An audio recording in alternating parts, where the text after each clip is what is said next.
என்றாலே நமது நினைவுக்கு வருவது உப்பு, வாயில் போட்டாலே கரையும் மக்ரூன், கருப்பட்டி முட்டாய் உள்ளிட்டவைதான். ஆனால் பாரம்பரிய உணவு வகையான வாழைப்பழ அல்வா தூத்துக்குடி மாவட்டத்தில் பிரபலமான இனிப்பு வகையாகும்.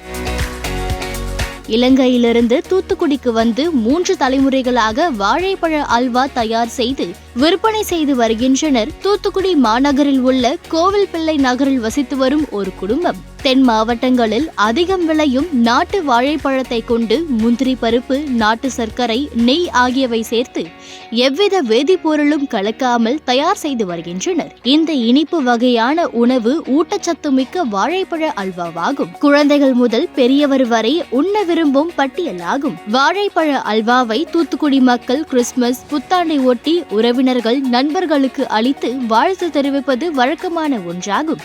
இத்தகைய பாரம்பரியமிக்க வாழைப்பழ அல்வாவை தயார் செய்யும் பணி தூத்துக்குடியில் நடைபெற்று வருகிறது.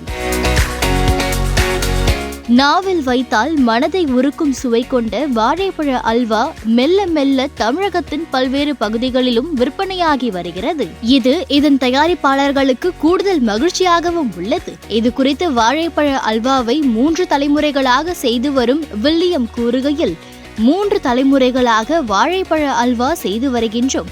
கிறிஸ்துமஸ் மற்றும் புத்தாண்டை ஒட்டி இந்த வாழைப்பழ அல்வா கடும் விற்பனையாகும். நாட்டு சர்க்கரை, நெய் ஆகியவையை கொண்டு சிறப்பாக செய்து வருகின்றோம் என்று கூறியுள்ளார். இப்போ நாங்கள் முதல்ல வாழைப்பழ அல்வா தயார் பண்ணோம். இப்போ வாழைப்பழத்தில் அத்திப்பழம் போட்டு பனானா ஃபிக் அல்வா, அப்புறம் நெய் அல்வா, இருட்டுக்கடை அல்வா சீனியில் போடுவாங்க. நாங்கள் இருட்டுக்கடை அல்வா மாதிரி நெய்யிலே தயார் பண்ணுறது, ஆனால் நாட்டு சர்க்கரை போட்டு பண்ணுறோம். அதுபோக டேட்ஸ் அல்வா, பேரிச்சம்பழ அல்வா, சிறுதானிய வகை அல்வா, மில்லட்ஸ் அல்வா, இந்த அல்வா வகைகள்லாம் நாங்கள் தயார் பண்ணுறோம். ஆனாலும் கிறிஸ்துமஸ் நியூ இயருக்கு இந்த வாழைப்பழ அல்வா சிறப்பான வியாபாரம் ஆகும்.